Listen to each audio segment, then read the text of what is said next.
Children, today I'm going to tell you another interesting and informative story. From this story you will know that the electric fans, bulbs and TVs in our homes. Let us see how electricity is produced and how it reaches the house. This is a very interesting process. So let's get started. One day, Arav and Sia were sitting under the fan in their room.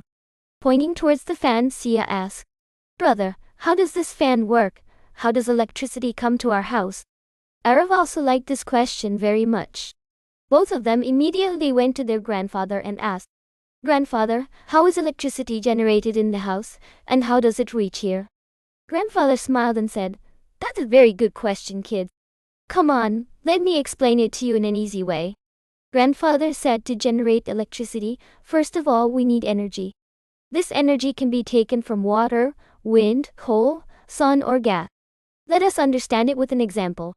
He explained, suppose there is a big dam where water is stored. When water is released from a height, it flows very fast. This flowing water rotates a big machine, called a turbine. It is said that when the turbine rotates, it produces electricity. Sia asked, "Grandfather, but how does this electricity reach our house?" Grandfather explained, after electricity is generated, it is carried through wires to our homes. First, the electricity is sent in very large wires called high-voltage power lines. These wires carry electricity from power stations to large transformers near cities and villages. Transformers reduce the power of electricity slightly, so that it becomes suitable for use in homes. Then it reaches our homes through small wires. Grandfather brought a toy fan and a small battery and showed it. He said, "Look, this battery works as energy. When it is connected to a fan, this energy starts rotating the fan."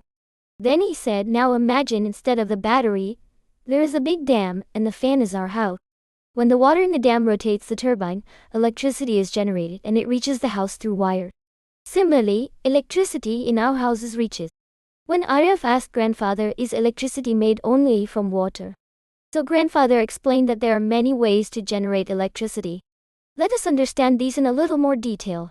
Grandfather explained, when the wind blows fast, it turns wind turbines.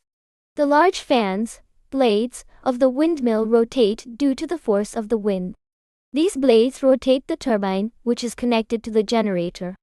When the turbine rotates, the generator creates electricity.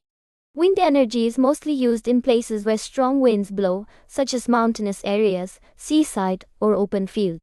This energy does not harm the environment, and the air never runs out. There are large wind power stations in Rajasthan and Gujarat. Grandfather said it is very easy to use solar energy. Sunlight produces electricity. Solar panels convert sunlight into electricity. These panels contain special material which converts sunlight into electric charge. Solar energy is used on rooftops, in fields and in places where there is good sunlight. This energy is clean and never-ending. It can be easily implemented in both villages and cities.